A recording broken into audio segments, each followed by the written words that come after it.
샬롬, 거래의 기술 19번째. 나에게 기꺼이 투자하기로 작정했다. 나는 그들을 선택하기로 결정했다. 이런 투기적인 제안이 먹혀들 수 있으려면 대체로 높은 이윤을 보장해주는 조건을 제시할 수밖에 없었다. 그러나 베어 스턴스가 모집한 채권은 보통 카지노 업계에서 발행하는 사채의 이자율과 다를 바가 없는 조건이었다. 확실한 경영 실적을 제시할 수 있는 카지노 업체와 동일한 조건에 사채를 발행할 수 있다는 것은 아주 파격적인 일이었다. 스턴스는 아주 멋지게 이를 처리했다. 나에게도 그러한 조건은 유리한 것이었지만 사채를 매입한 사람들도 그것은 마찬가지였다. 우리가 보증한 채권을 사들인 사람들은 많은 배당을 받았으며 지금은 그 채권의 프리미엄도 상당히 오르고 있다. 내가 가장 우려하고 있는 일 가운데 하나는 해안도로변에 카지노 호텔을 개업한 뒤 우리가 부닥친 문제들을 되풀이하는 것이었다. 나는 재고 경영자를 외부에서 구하기보다는 아내 이바나에게 책임을 맡기기로 결정했다. 나는 카지노 운영을 하는 데는 카지노 자체에 대한 경험도 필요할지 모르지만 일반적인 훌륭한 경영 능력이 그만큼 더 중요할 수 있다는 생각을 했다. 나중에 나의 생각이 옳았다는 것이 여실히 드러났다. 우리는 6월 15일에 힐튼과 계약을 매듭지었다. 이로써 우리는 곧 닥치게 될 여름 휴가 기간을 최대한 이용할 수 있게 됐다. 그 다음날 우리는 트럼프 캐슬의 문을 열었다. 카지노에는 입주의 여지가 없을 만큼 사람들이 몰려들었다. 예상을 훨씬 넘는 인파가 몰려 엄청난 수익을 거두었다. 카지노에서만 전날 벌어들인 총수입이 72만 8천 달러에 달했다. 1985년 당시 개업한 날로부터 6개월간의 수입으로 우리는 거의 1억 3,100만 달러를 벌어들였다. 이러한 성과는 세 군데의 경쟁, 카지노 업체를 제외하고는 가장 나은 경영 실적으로 우리와 홀리데이가 동업하고 있는 해안도로편 카지노가 같은 기간에 번 수입보다 훨씬 많은 것이었다. 개업한 지 얼마 안 돼 일어난 문제 중 하나는 카지노 호텔을 16급으로 완공에 인도한다는 힐튼의 계약 조건에 따른 것이었다. 그 계약서에 따르면 공사가 완전히 끝난 뒤 카지노 호텔을 최선의 상태로 나에게 넘긴 뒤 예치금조로 유보하고 있던 500만 달러를 지급하기로 돼 있었다. 그러나 시간이 지남에 따라 냉방장치, 하수 처리 시설, 컴퓨터 시스템, 화재 경보 장치 등의 눈에 띄는 결함이 발견되기 시작했다. 나는 베런 힐튼에 대해 좋은 인상을 갖고 있었고 애틀랜틱 시티에서 그가 겪은 고뇌를 마음 아프게 생각했었다. 그래서 가능한 한 그의 처지를 고려해 준다는 입장을 취했다.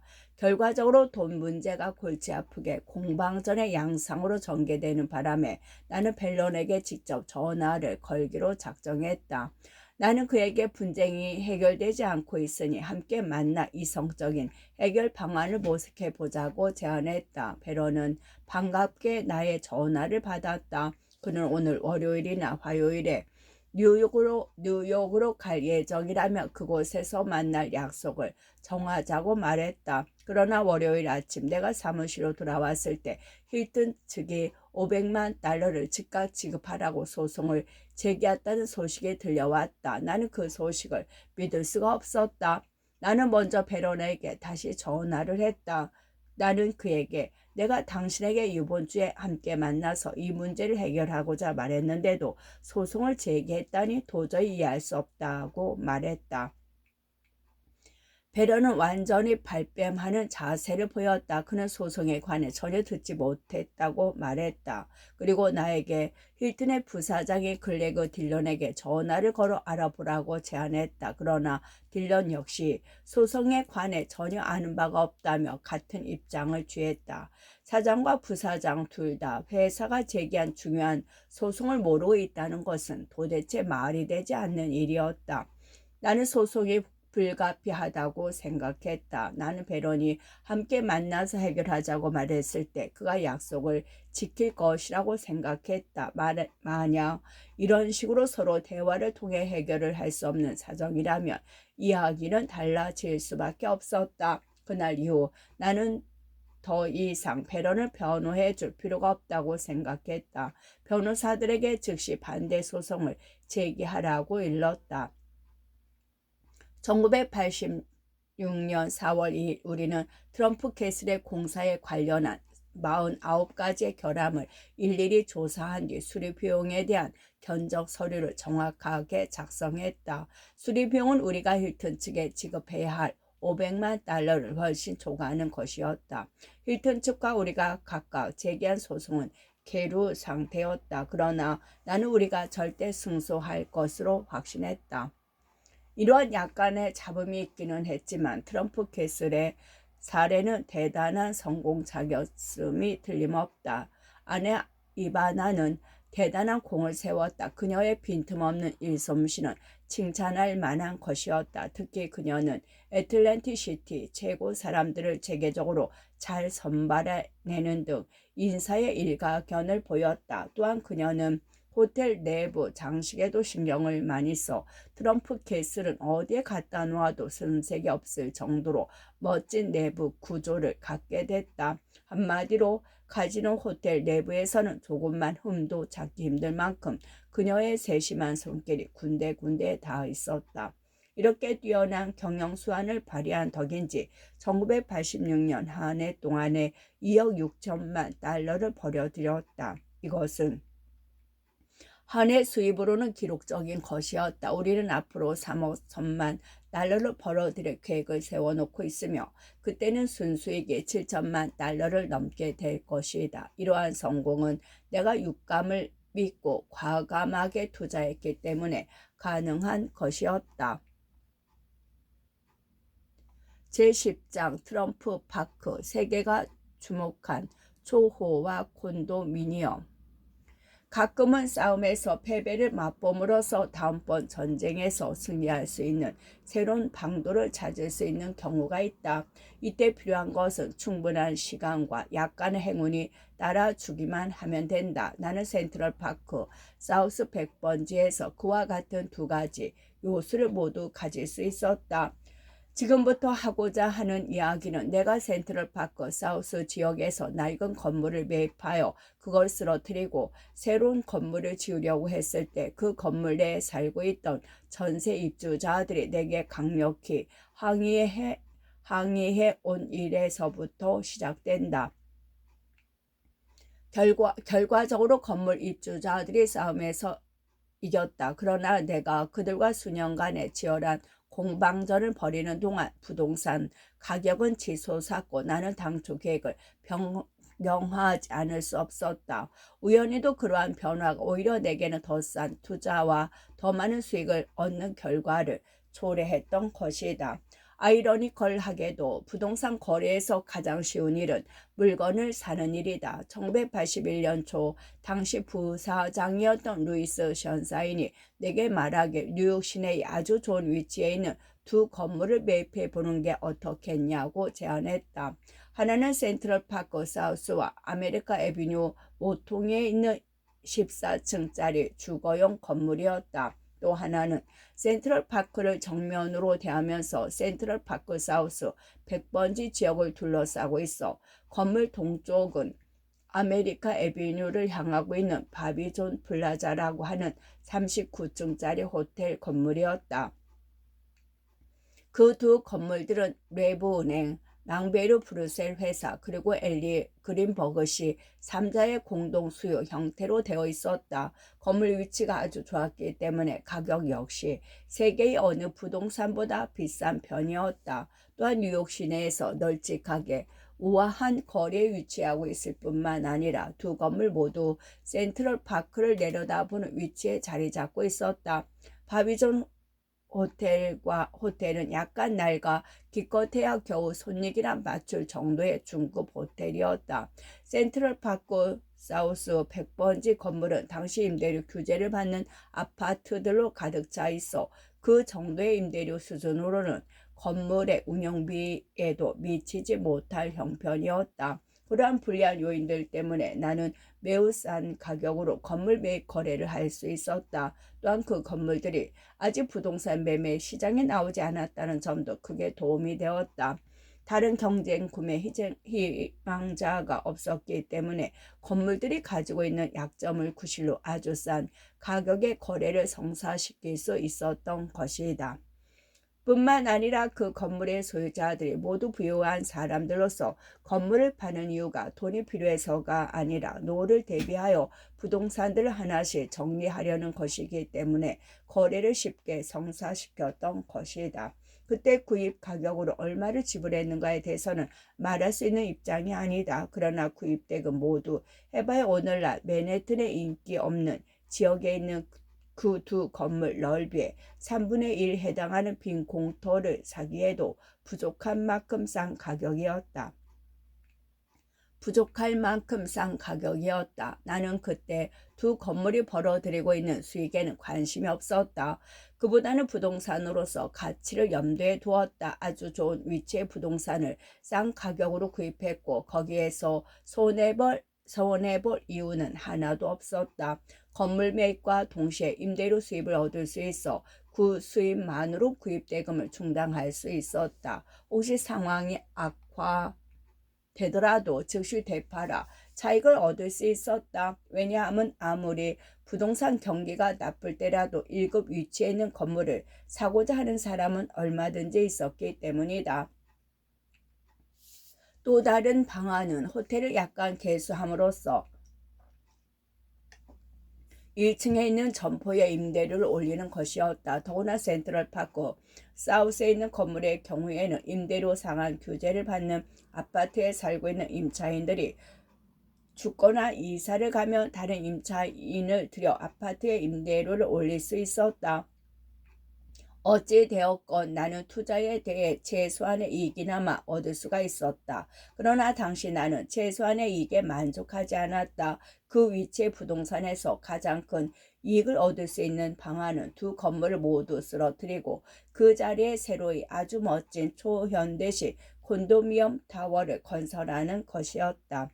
그 방안에는 두 가지 문제점이 있었다. 그중 하나는 처음부터 미리 알고 있었지만 바비존 호텔 같은 39층짜리 건물을 절거하기란 쉽지 않고 또 그 비용도 꽤나 들 것이라는 점이었다. 그러나 그 위치에 들어설 새 건물의 가격이라면 그만한 추가 비용 정도는 충분히 상쇄하고 남을 것이라고 확신했다.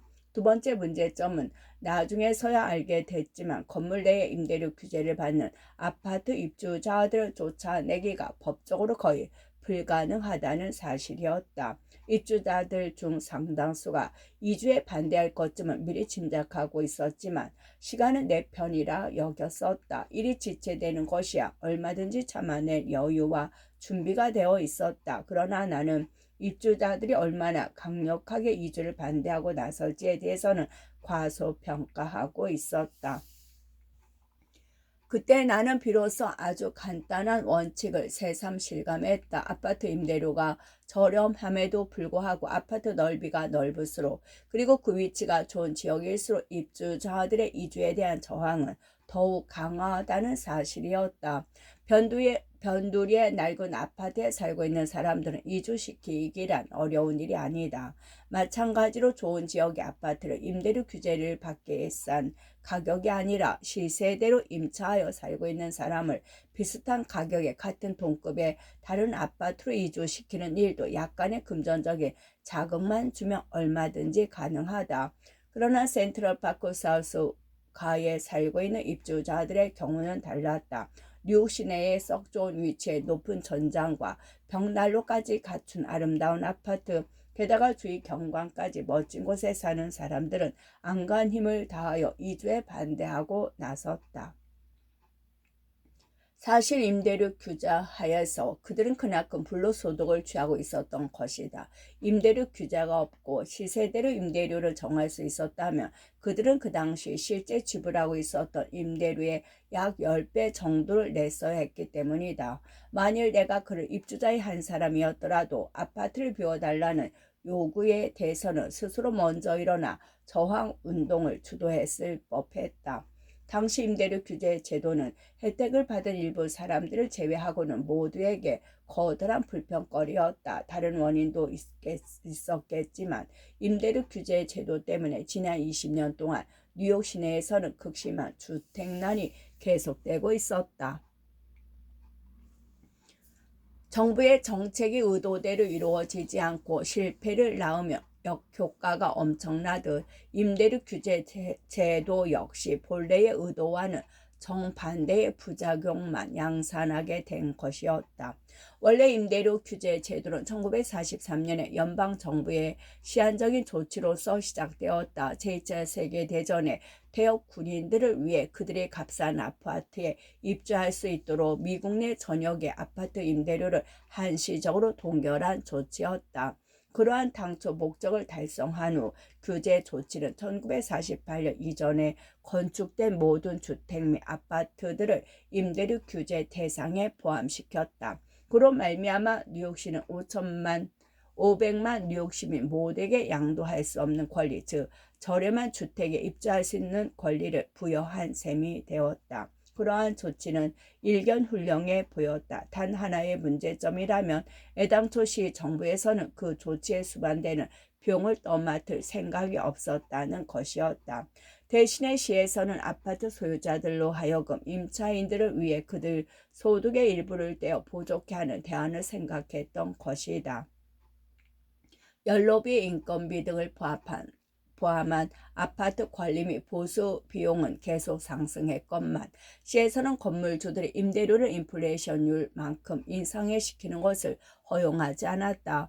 자유로이 형성되는 시장 가격을 훨씬 미치지 못하는 수준 그대로 억제시켜 놓은 것은 물론이었다. 건물주들이 수익이 갈수록 줄어들자 드디어 그들이 건물을 포기하기 시작하는 사태가 발생했다. 1960년에서 1972년 사이에 줄잡아 30만 채의 주택 및 아파트가 방치 상태에 놓였다. 제일 먼저 방치되거나 방화에 의해 소실된 아파트는 슬럼지대에 겉들였다. 이 지역의 아파트들은 임대료가 가장 낮았기 때문에 소유주들 역시 가장 적은 수익밖에 올릴 수 없었는데 임대료 규제로 인해 제일 먼저 파산 지경에 이르게 되었던 것이다. 건물의 소유주뿐만 아니라 그러한 지역의 아파트에 입주해 살고 있던 주민들 역시 큰 피해를 보았다. 사우스 브롱크스나 브루클린 지역 전체가 유령 도시가 되어갔다. 시 정부는 그 나름대로 세입에서 수백만 달러의 차질을 빚게 되었다. 왜냐하면 많은 건물주들이 소유하고 있던 건물을 포기해 버리자 그만큼 재산세 수입을 거두어 들일 수가 없었기 때문이다. 임대료 규제 제도에서 가장 큰 문제점은 아마 그 제도가 임대료 규제를 가장 필요로 하는 사람들을 보호해 주지 못한다는 사실에 있을 것이다. 임대료 규제를 받는 아파트들은 언제나 특혜처럼 여겨지고 보통 사람들에게는 쉽사리 접근 못하는 물건이 되어버린다. 권력과 지위를 갖춘 사람들이 언제나 우선권을 갖게 된다. 작년에 자유기고 가인 월리엄 더커는 엄청난 사례를 발표한 적이 있다. 그는 73번가 센트럴 파크 웨스트 지역에 있는 것과 같은 멋진 아파트 빌딩 몇 개를 예로 들었다. 웅장하게 설계된 그 빌딩들은 널찍한 아파트 형태를 갖추고 내부 장식도 훌륭했으며 주위 경관 역시 굉장히 아름다웠다. 재산과 취향을 갖춘 사람들이 그런 곳에서 살고 싶어 하는 것은 당연한 일이다.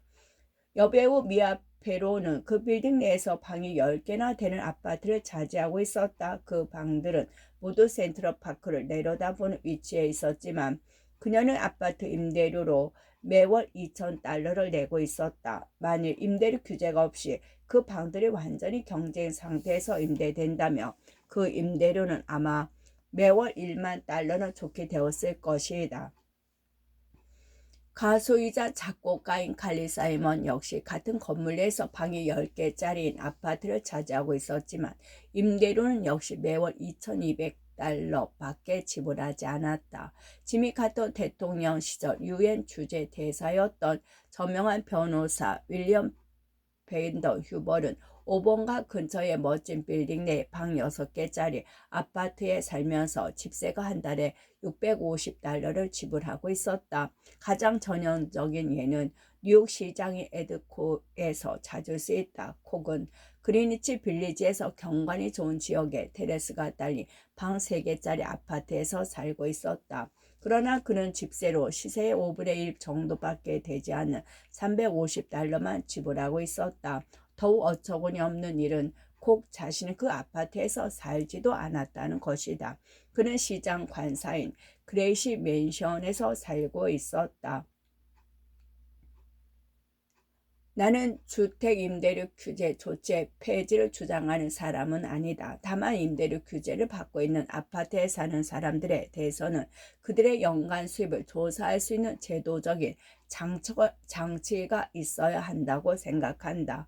일정 수준 이하의 소득 계층에 속하는 사람들은 현재의 임대료 규제 하에 정해진 집세만 지불하고 계속 거주할 수 있게 해야 한다. 그러나 일정 수준 이상의 소득을 얻고 있는 사람들은 그 소득에 비례해서 집세를 올려내거나 아니면 다른 곳으로 이주해 나가든지 둘 중 하나를 선택할 수 있게 해야 할 것이다. 센트럴파크 사우스 100번가에도 똑같은 논리가 적용될 수 있었다. 그 빌딩을 매입한 직후 나는 곧바로 아파트 입주자들의 재산 상태를 조사해 보았다. 그 결과는 꽤나 흥미로웠지만 그렇다고 놀라운 것은 아니었다. 입주자들은 세 부류로 나눌 수 있었다. 가장 넓은 아파트를 차지하고 그것도 공원을 내려다 볼 수 있는 높은 층에서 사는 사람들은 대부분 사회적으로 성공했고 부유한 계층이었다. 예를 들면 패션 디자이너인 아널드 스캇이 같은 이는 공원을 마주보는 방 6개짜리 아파트에 살면서 한 달에 $985에 집세를 내고 있었다. 그 정도 집세라면 실제로 방 한 칸이나 얻을 수 있는 가격이었다. 또 다른 입주자인 안젤로 드사피오는 꽤 이름 있는 건축가였는데 공원을 향한 7층에 방 6개를 모두 차지하고 집세로는 한 달에 $1,600를 내고 있을 뿐이었다. 그들이 살고 있는 아파트들은 실제로 임대료 규제가 없다면 현재 내고 있는 집세 몇 배나 더 되는 비싼 것들임이 틀림없었다. 입주자들의 두 번째 부류는 소위 전문 직업인들이었다. 증권거래자, 언론인, 변호사들로서 반드시 백만장자들은 아니었지만 넉넉한 계층의 사람들이었다. 그들은 대부분 방 1에서 2개 정도의 아파트를 소유하고 있었다. 세 번째 부류의 입주자들은 좁은 구역과 빌딩 복도를 향해 창이 나 있는 훨씬 작은 아파트에 사는 사람들이었다. 물론 그들은 중류 이하의 계층임이 틀림없었다. 대부분은 나이든 사람으로서 사회보장연금에 의존해서 살아가고 있었다. 그들이 내는 집세 역시 시세에는 미치지 못하는 것이었지만 주위의 부유한 이웃들이 받는 혜택에는 미치지 못했다. 시세로 치자면 비슷한 아파트 집세보다 약 절반가량 낮은 수준이었을 것이다. 입주자들의 대표는 존 무엇이었다. 그는 딱 꼬집어 말하자면 위의 세 부류 중 어느 곳에도 속하지 않는 사람이었다. 그는 40대로서 원래는 부유하고 사회적 주의를 갖춘 집안 출신이었다. 그의 조부는 티파니 앤드 컴퍼니 회사의 대주주였는데 나중에 그 회사는 월터 호빙에게 넘어가 버려 무엇이 자신은 그의 성공적인 사업을 펼치지 못했다. 때문에 무엇이에게는 입주자들의 대표 역할을 떠맡은 일이 무척이나 자랑스러웠음에 틀림없었던 것 같다. 물론 거기에는 그 자신이 사적으로 누리고 있었던 소중한 재산이었다. 공원이 내려다 보이는 방 2개짜리 아파트가 바로 그것이었다.